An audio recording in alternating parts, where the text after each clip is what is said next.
Hey guys, and thank you for joining us for today's author chat. Today we have Heather. Is it Demetrios? Demetrius, yeah. Demetrius. Okay. I'm so horrible at names. I swear. Half the people I will read fantasy books and I will have no idea how to pronounce these things. So everybody gets a nickname because that's just safer. Well, today we are going to be talking about her newest title, Dear Heartbreak, where she not only authored it but also edited it. So that's a new one for me. If you guys have any questions, you can post it to the comments on the not Facebook, to the YouTube channel for the event, as well as post it on Twitter if it doesn't let you do that. I'm not exactly sure how to open chat to everybody. It's a work in progress. But if you can't comment on the chat or just a normal comment on the video itself, post it to Twitter at #AuthorChat and tag us with @CrosswordReview, and I will find it. I will find it one way or the other. And then, of course, if that doesn't work, you can always email it to me at jessica@crosswordreviews.com. So we're going to get started here, and I'm going to bring on Heather. She is right here. And we'll start out, of course, with the boring questions of the normal ones of let's get to know you a little better. You know, who are you and what are your titles? Okay, so the new book, as you mentioned, Dear Heartbreak, this is the one that I edited, and there's a lot of amazing authors on here. Gail Foreman, Becky Albertalli, Amy Ewing, who just had a new book come out, The Cerulean, which is really great. Just a ton of authors who kind of got on board. And this book is, if you've ever read Dear Sugar by Cheryl Strayed, it's basically like a YA version of that. So I got letters from real teens from all over the world, and they wrote 2 heartbreaks. So they said, Dear Heartbreak, and then they wrote about whatever their heartbreak was. And this one's focused on romantic heartbreak. And then I found a bunch of different YA authors, and they chose the letter that spoke the most to them out of all the letters we received. And then they wrote their letter back and sent it to me, and that's the book. So you get the teen's letter and our response. And our letters are very autobiographical. It's really raw. Kim Liggett wrote a beautiful essay / letter about a really horrible thing that happened to her as a teen. Everyone gave great advice, but they also really shared their hearts. So this is really special to me. Also, my letter is co-written with my husband, so there's a little bit of extra love in there for you. And then my other titles are, I kind of split my time right now between contemporary and fantasy. So Bad Romance is another one that's good for Valentine's Day month, about a toxic relationship. And then I'll Meet You There, which is kind of like the book of my heart. It's a romance, and then Something Real as well. And then I have my Dark Caravan cycle, Exquisite Captive, Blood Passage, Freedom Slave. And that's genies, magic, Morocco, all kinds of cool stuff like that. And right now I'm working on a biography of a lady spy. So it's a very, like, it's called Codename Badass, and that's coming out soon. And historical. So I'm doing a lot of different stuff. That's like my spiel. That sounds awesome. All right. So the first question for today is, how different was it going from just main author into also editing the title?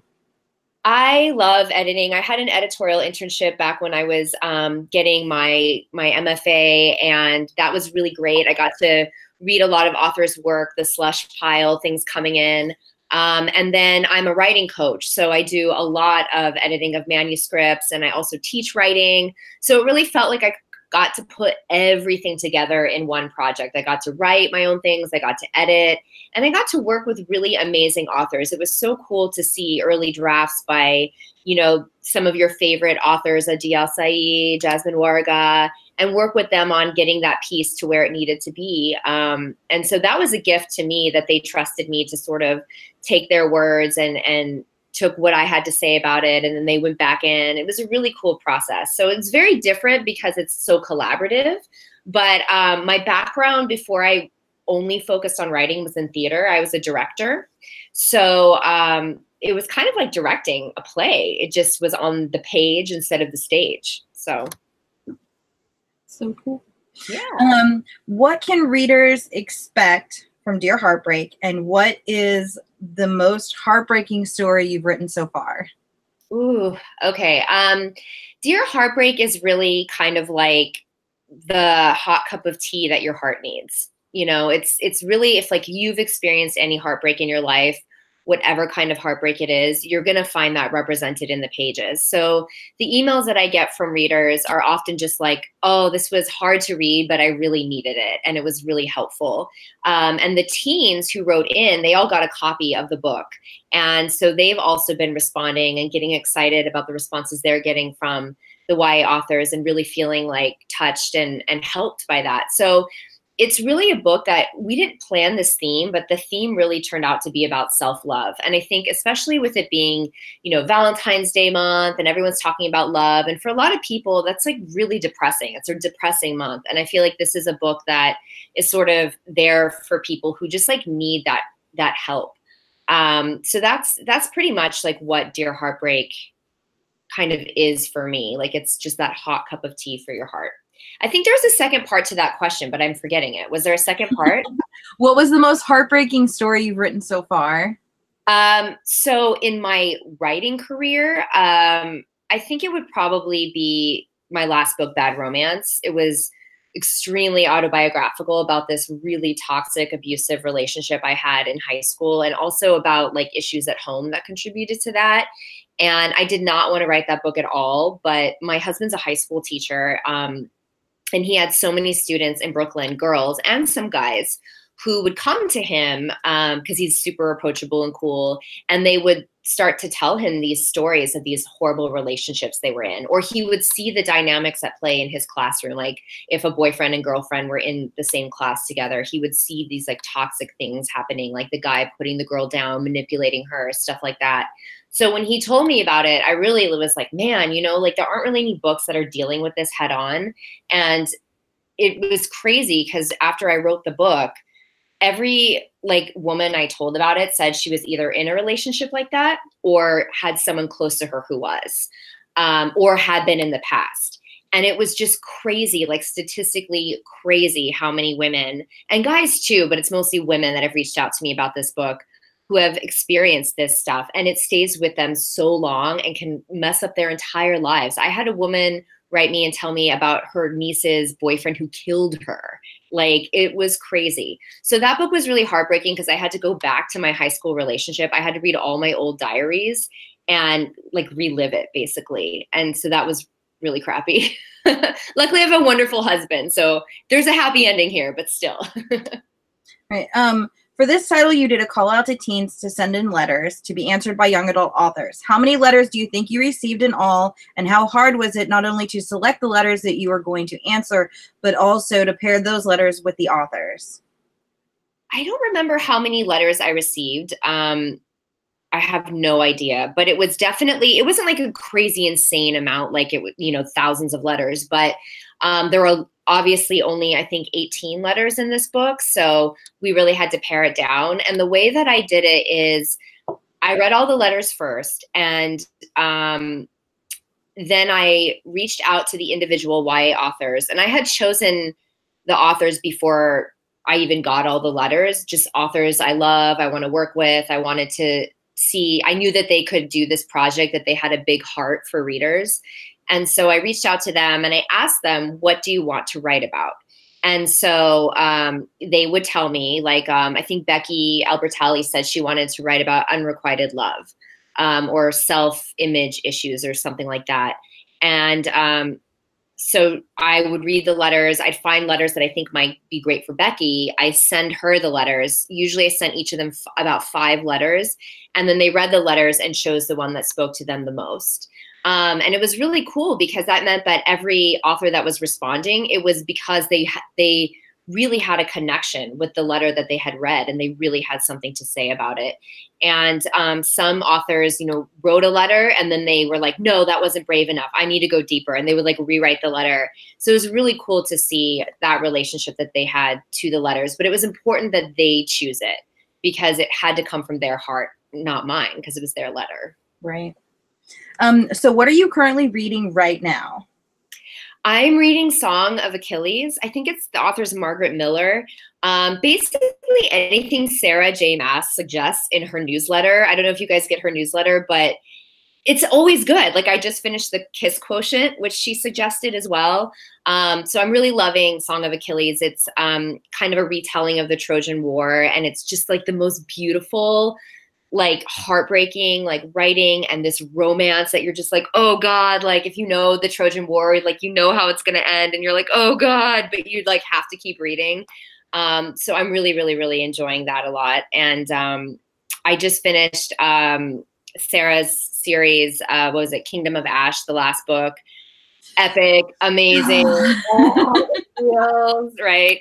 So I go towards more epic stuff, but then I like mix it up with, you know, fun romances. Like Lisa Kleypas has a new book coming out this month, so I'm like waiting for that to end up on my Kindle and stuff like that. So I just got The Poet X from the library, so I'm going to start that soon. So I try to like mix it up. I feel you on that for books like, you know, Heartless, where it's about the Queen of Hearts and stuff. It's like, you know how it's going to end. You don't want it to end that way, but you know how it's going to end, and it's going to be horrible. And it's, you're still hoping that it's going to go a different way, even though that you know it's not, but it doesn't stop you from hoping. Are we going to see any other new titles from you this year? This year, no. But next year I have Codename Badass, the lady spy biography, which is, I don't know if there's anything, I'm sure there's something like it out there, but it's very irreverent, you know, lots of like, it's a biography, but like a biography that you'd read on Bustle, if that makes any sense, right? So it's like really like chatty, snarky, fun. And the woman that I'm writing about is Virginia Hall, who is a World War II spy. No one knows about her. She had one leg, and she was like the Gestapo's most wanted spy. So I was like, I had to tell her story. So I'm writing about that. I have a new contemporary coming out called Little Universes, which is lots of feelings. It's dedicated to my best friend, and I've been like waiting to dedicate a book to her. Like it just had to be the right book. So I'm really, really, really excited. It's a big, big book for me, of my heart. So I have that. And then I have, I don't know if you guys have seen the movie Swing Kids. It was in the 90s, but it was about this group of kids in Germany who resisted the Nazis by like basically having underground clubs for dancing, for forbidden music. And that's like what they did. That was their resistance. And they were super fabulous. So I'm writing a book about them. So it's my first historical fiction. And it's really sexy, and it's dangerous, and it's fun. And also like, you know, it's about Nazis. So there's some sad parts too, but the movie is great. So if you haven't seen the movie from the 90s, do it. Young Christian Bale, you cannot go wrong. Do you have a favorite letter in Dear Heartbreak that you didn't write? Oh man. That is such a good question. The book that I wrote, the letter that I responded to ended up being my favorite letter, because that was a letter where I actually met the writer. I did some school visits before I did the big, you know, call on the internet for letters.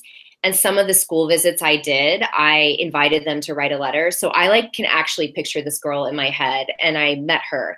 So for me, that just has such like a soft spot for my heart and that's not why I chose her letter, but it just like happened to be like that. So I can't really imagine writing another letter, but I love the letter that Libba Bray wrote. So if you need like to just laugh, I literally cried. I laughed so hard every time I edited her letter, because only Libba can write a letter that is like so heartfelt and wonderful, and also make you laugh a lot. And so I loved her letter. I never could have written the letter that the way she responded to, with her humor. But I really liked those letters too, where people were just like, I feel invisible. Like, I feel like I'm a late bloomer, like those kinds of letters, because I think those teens don't get a lot of voice. Most of the stuff that we're reading in YA, it's like everyone's having sex, everyone's like really mature and, you know, kick ass and adventurous. And I'm like, there has to be a place for those more quiet people. And I like that she kind of got some stage time. What is one book that you think we all should read? Oh my God. What is one book I think we all should read? Well, God, it's so hard because it depends on your genre of what you really love. I mean, on if it's like desert island question kind of book, I would definitely say, I mean, if you haven't read Harry Potter because you're holding out and you feel like, no, I'm not going to be a sheep and follow everyone and read those books, just read the book, okay? I've met people like that. They're like, I'm not reading it like it's a principled thing. Just read Harry Potter if you have not. If it's something more new, man, I keep talking about her, but I'm so in love with Sarah Maas. She's so wonderful. And she actually read my first fantasy, Exquisite Captive, and gave me a blurb. She's so generous. But I love her books. And what's so cool about, if you're a writer, those of you out there that are writers, it's so cool to see the journey from Throne of Glass to Kingdom of Ash, like as her writing progresses and matures and gets better and better and better and better. So if you're a student of writing and you want to get inspired by that, I would read that series and just track like how she just gets better and better. I think that's really inspiring for a lot of writers, just to see, you know, that even once you're published, you can even go further. That series was really good. I actually just finished that series a couple weeks ago. So good. I feel like I'm just like plugging Sarah right now, but I love her book. I just kind of wish that she would have added like a better epilogue so that it would have gone, you know, like 10 or 20 years. So now everybody's in like their 20s or 30s. Yeah. I'm hoping like maybe she comes back with like an anniversary edition or something that gives us a couple more novellas, you know, because he did that with Divergent with Carve the Mark. When the paperback came out, Veronica Roth added an extra thing to that it had been a couple years after the last Allegiant. So, you know, it would be kind of nice to do something like that later on down the road. So I want to know what's going on. Yes. You know, Aylin's got to have kids or something. You know, I need something. I have all these ideas. I have to plug another book because I just thought of this one. It's super old, and I feel like a lot of people might not be on their radar, but because Dear Heartbreak is a contemporary, and I was trying to think, I was going through old photos, and I saw this picture of me with Catherine Patterson where I finally got to meet her, which was like a profound moment of my life. And she wrote this book called Jacob Have I Loved, which is one of the most beautiful young adult books I've ever read. And I think she wrote it in like the 80s or something. And I never see it anywhere. It's something, I don't even know, like maybe you can only get it online now, but I think like also like YA is all about like what's hot right now. And I think that's great and exciting, but I also think it's so important to like look at older books because they have so much to give us in the YA genre. And I think they get forgotten a lot. So, right. Yeah, it's a good book about sisters. Good book. Yeah. Was there anything that was frustrating with working with so many authors? Just scheduling. It's so hard. I mean, I'm sure y'all know, like when you get an email and you're trying to email someone and they don't email you back. And then it's like running like an app in the back of your head. Like, oh, I got to email that person. I got to email that person. So there was a lot of like maneuvering, which, you know, when you're a writer, and I usually have a book come out every year, sometimes 2 books. And so I'm working 5 books. I'm not kidding you right now. Cool. So it's a lot. And I think when I had to do all this wrangling of people, it definitely sort of took away from my own creativity a little bit. Because I was like suddenly like a business, you know, I'm an editor, I'm, you know, and not getting to just be the author. So I think that was just the hardest thing, was coordinating everybody's contracts and schedules and this and that and getting their bios and, you know, but then then this happened. So it's totally worth it. I don't have kids, but, you know, maybe it's like that where it's like, ouch, that hurt a lot, but now I have this beautiful baby. I don't know. That's what that is for me. The letters the teens submitted, were they edited at all, or is they on-site scene of how they came? They are only edited for grammar. My heart goes out to English teachers everywhere. Just because, like, for readability. So spelling, grammar, sometimes, like, there was a sentence where, like, it was just phrased weird, but I knew what they meant. So I just, like, fixed the wording a tiny bit. Didn't put words in their mouth, but just clarity. That's it. Pretty much everything is as they wrote it. And I was so impressed by how poetic so many of these teens were. Like, they were so emotionally intelligent, so articulate about their feelings. And it just made me so happy as a YA author, because we don't usually get to read our teen readers writing. So that was really cool, just to see all this talent like burgeoning out of them. So yeah, that's the only editing that happened, just clarity. I feel you there. My 14-year-old and my 8-year-old, they both review for me. And it's like whenever the 8-year-old doesn't do videos, like right now she's sick and she has to just tell me what the book is for her review. I'm like, okay, yeah, that's not going to work. Okay, we're going to do it this way. Okay. Because nobody would ever understand it. Yeah. They're like, but it makes so much sense to me. You're like, I know, but no one else. What is the weirdest thing you've gotten for Valentine's Day? I mean, it wasn't weird, but it was just weird for me. So that toxic ex-boyfriend got me this, like, he got me like chocolates and a teddy bear or something. And I was just like, that is not me, you know? Like, I was like, do you know me at all? You know, like wanting just, I don't know, like I'm all about, if you're going to give me a gift, don't just give me a gift because it's like, it's the holiday and I had to get you something and I went to CVS and grabbed this, you know, it's like, then I don't want anything. So I'm all about the like really thoughtful, you know, even homemade things or just like nothing at all. It doesn't have to be anything fancy, but I hate how like some guys will be like, check, got it, you know, and it's like, no. That's not how gifts work. Right. Did you edit your own letter? I did, yeah, but I co-wrote it with my husband. So the cool thing is that like I would write, okay, so I'm in Morocco. You might hear the call to prayer right now, by the way. If you're hearing like sound, that's what it is. It happens 5 times a day.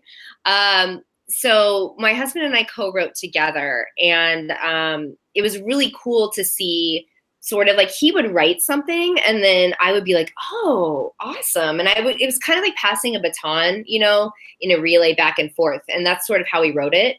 And so he would write something and I'd read it and be like, oh, I kind of want to revise what I wrote to better go with what he's saying because that's awesome, you know? So like it was the most collaborative I think I've been with writing because I've never co-written a book. So that's the closest I've gotten with that. Let's see. How long did it take you to get your first book published? Instead of that, we're going to switch it around a little bit. How long did it take for you to get through Dear Heartbreak for it to be publishable? How long did like from start to finish? So Dear Heartbreak, I started working on it, like getting letters from teens. I got the idea in a January. I started getting the letters in the spring, like March, I think.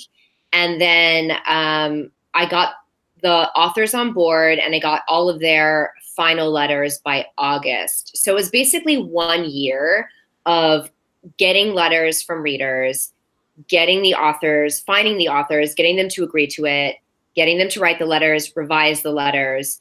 That was about a year. And then it took another like few months before it was published. Usually most books are 18 months to 2 years. Oh, wow. But I have a fantasy book that I'm working on right now that I love so much. It took me over 3 years to write. And by the time I get my notes back from my editor, it'll be 4 years since I sold it. So some books take longer. And then it's going to be another year or two before the book comes out. So that's like a massive, long journey. But for this book, it was just the usual 18 months, I think. So, yeah. So like for your fantasy book that you have coming out, that it's going to be that long, is it going to be a standalone or a series?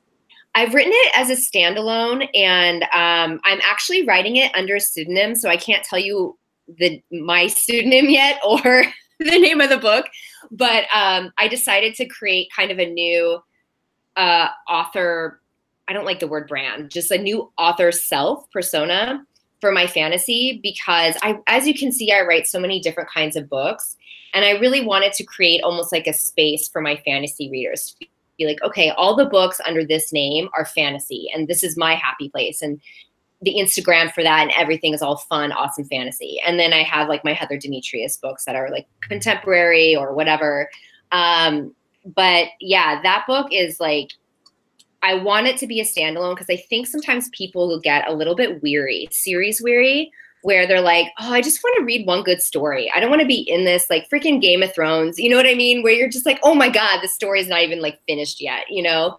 And it's such a massive commitment, which can be really, really fun, but isn't everyone's cup of tea.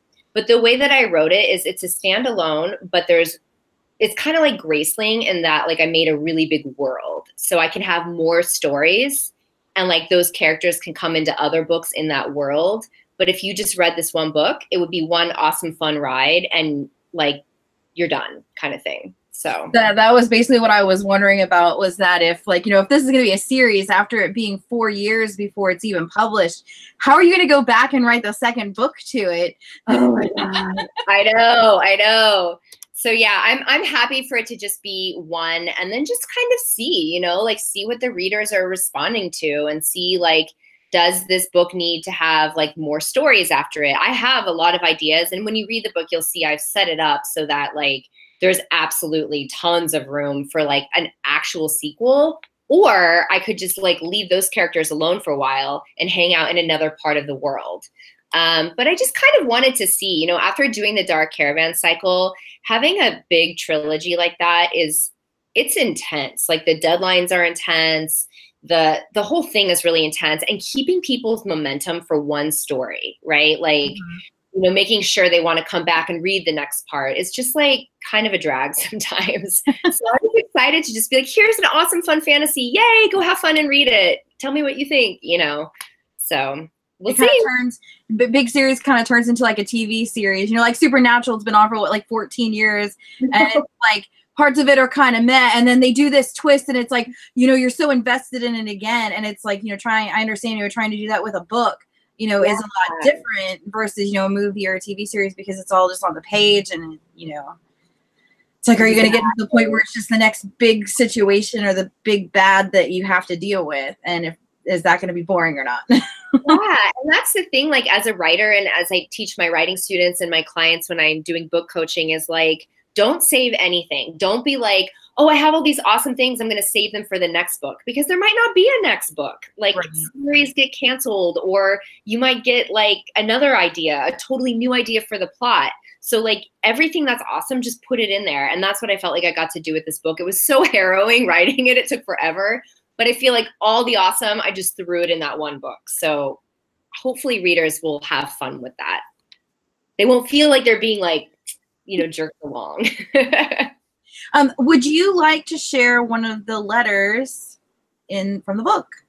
Yeah. Do you want to like the teen letter or? Yeah, the teen letter, and then if you want to do the response, that's fine as well. I know those are a little bit longer than the teen's letter. Does anybody have a favorite author they want to hear from? Because we have Becky, as I mentioned, Adi, Liba, Mike Curato, Amy Ewing, Gail Foreman, Corey Ann Haydues is really good too, Varian Johnson, A.S. King, Nina LaCour. I could go on. We have so many. Let's go with the Liba one. Okay, yeah. That one was really funny. Let's go with that one. Okay, I have to find what page it's on. I think I remember that one. Oh my God, she is so funny. I first heard Liba speak at like an SCBWI conference, which for those of you that don't know, it's like the Kid Lit Writing Society.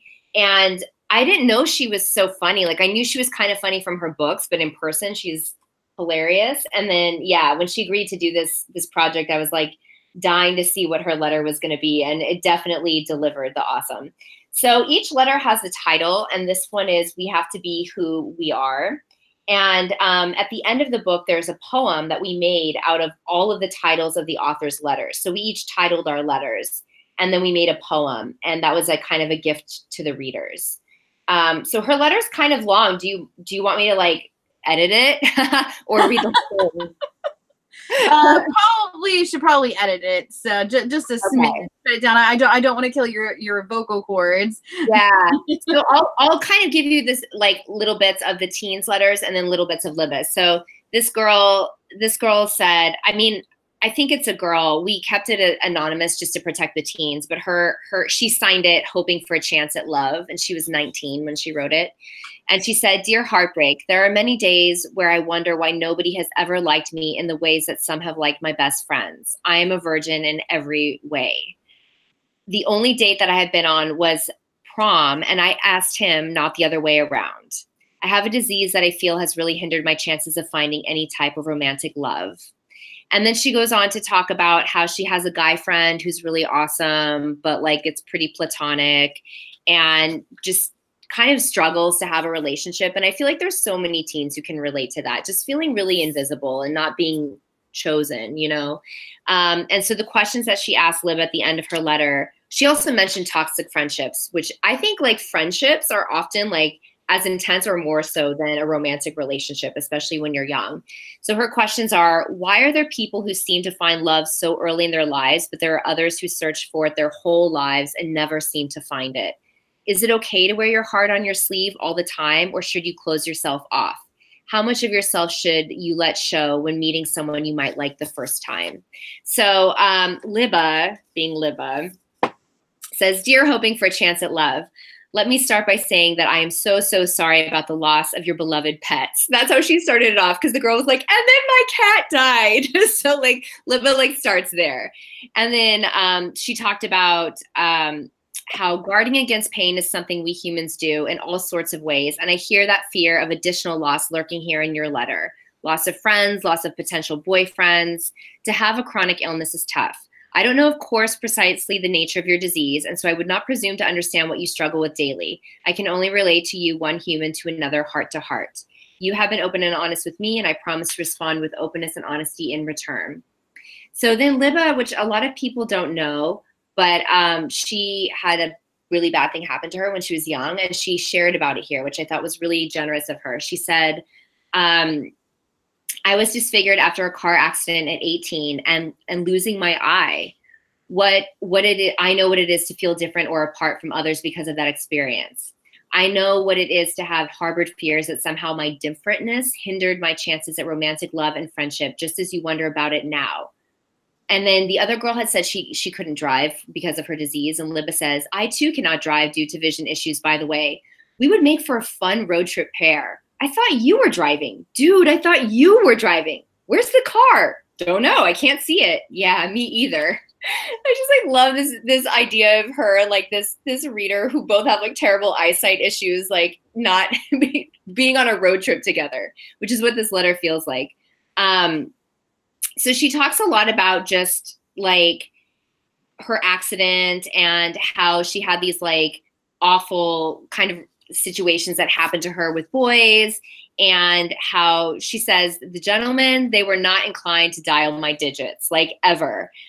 She had a massive crush on this boy named Greg. One day he asked her to go to this art museum. She was thinking like, oh my God, this is happening. She said, this is it. My glorious Technicolor dream date has arrived at last. And then at the end of the date, what she thought was a date, he says, hey, Libba, there's something I really wanted to ask you. I was wondering if you could help me get a date with your friend. And she was like, no. So she shared about that. And then she talked a lot just about how for her, it took a really long time to kind of bloom because of this disease. And I think probably in part because she's so funny and sociable. So the guys are like, hey, you're one of us. And then they're not seeing her as like, you know, like the girl to date. But she says, the real deal truth is, I'm not sure I was really ready for a boyfriend. I wanted things out of life, things that were about me first. My secret fear was that a boyfriend would require a lot of care and feeding when I was already trying to learn how to take care of myself. And so she talks a lot about to this girl about how she deserves more than like these guys who kind of like treat her like crap. And talked about just bad relationship things. It's a long letter, so I'm kind of going through it kind of quickly. But she said, as women, we are not taught to feel okay about ourselves, just being ourselves. Ever gone to a drugstore and compared the women's products to the men's? Even the language is coded to make us feel bad. They use words like correcting and defying and repairing, as if who we are has to be fixed constantly. And so then she talks a lot about just like the girl's parents who had a great love story and was like, don't worry, like, you know, what's going to happen for you is going to happen for you. And then I'll just skip to the very end. She just says, what I'm mostly hoping, dear hoping, is that you will give yourself a chance to love yourself first and everybody else can get in line. Thanks for trusting me with your question. I am so rooting for you. And then I didn't read this part, but she was talking about how, like, let's go sit on a bench and talk with each other. And as she's writing this letter, she's narrating, like, we're eating popcorn. There are ducks. So she says, P.S. Seriously, though, stay away from the ducks. Those fuckers are mean. And then she signs it. You know, you don't get a full sense of the letter because I had to go through it quickly because she's like, it's a long, awesome letter. But honestly, like, go to the library, read that letter, or like if you read the book, you can read the book out of order. So if you're like, oh, I really want to read Libba's letter, then just start with Libba's letter. There's no like order, you know, that you have to go through. But yeah, that letter made me really happy because some of the stuff is pretty heavy in the book, and so like it's just such a great like relief. That letter, you're just like, love sucks, but we're awesome. Keep going. It's like it's a good one. So he said that you and Libba should co-write a book together. That would be awesome. She's so funny though. Like it'd be interesting to see those two voices mixing together. But yeah, I think she's pretty busy with the Diviners right now. I just saw one of her tweets that was like, Well, that is all of my questions for you today. And thank you so much for coming on. I hope that you come back for your next book or series. And thank you so much for coming on. Of course, this will be on here forever. And guys, the giveaway. Yeah, the giveaway for Dear Heartbreak is up on the website right now with the review. So just check it out. It'll go. You guys have any other questions for the author, please leave a comment below. And I'm hoping she'll come back and answer them in the comments. Yeah, and you guys can also find me on Twitter and Instagram too. So I'm hanging around. Just say hi. She will find them. She will find the questions. Yeah. Thank you so much. Yeah, thank you. Thanks for having me. Well, guys, there is no author chat for next week. Nobody signed up, unfortunately. So our next author chat will be on the 23rd, and that will be with Debbie Zachin for Colliding Skies, who is this month's featured author on the Facebook page. You guys can check out her post there. And I hope you guys join us. It is again at 1 p.m. and that will round out February. So I hope you guys have a great day. I'm going to go deal with a slightly sick child and drink more coffee and read. So thanks again for coming on. Thanks.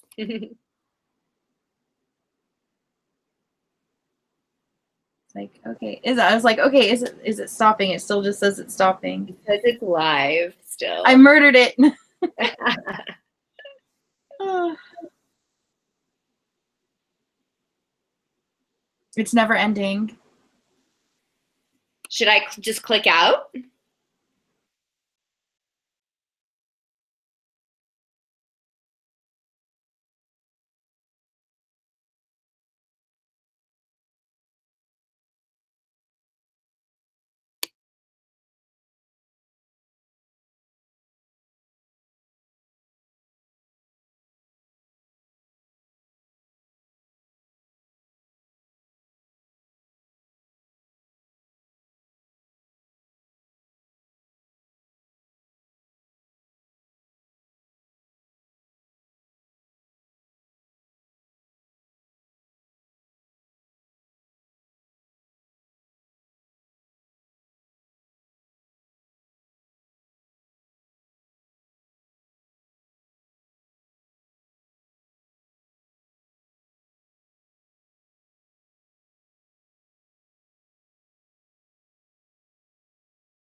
Well, guys, I'm not sure exactly what happened there, but I am back. Thank you so much for watching. And again, if you guys have any questions, you can leave your comments below. And the giveaway will go until the end of the month, and it is live now via Rafflecopter on the site. There's a couple different things on there for you to do to gain points to win. Thank you so much. Bye.